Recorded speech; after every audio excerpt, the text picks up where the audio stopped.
آج کا دور یعنی وہ دور جو حضرت اقدس مسیح موعود علیہ الصلوۃ والسلام سے شروع ہوتا ہے، اس دور میں ایک بھی ایسی بات نہیں جو مسلمانوں کے مفادات سے تعلق رکھتی ہو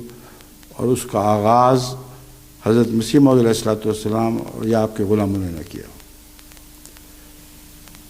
مسلم لیگ کی بنیاد بھی حضرت مسیح موعود علیہ السلام نے ڈالی ہے، مسلم لیگ کا تذکرہ بھی حضرت مسیح موعود علیہ السلام نے فرمایا ہے۔ اس زمانے میں حضرت مسیح موعود علیہ السلام کو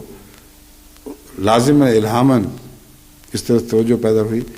کہ پاکستان کے جتنے مسلمان ہیں ان کو اکٹھا ہو کر ایک لیگ کی بنیاد ڈالنی چاہیے، اور آج کی مسلم لیگ حضرت مسیح موعود علیہ السلام کا نام مٹانے کی کوشش کر رہی ہے۔ یہ عجیب کردار ہے جس کو ہرگز اللہ قبول نہیں فرماتا،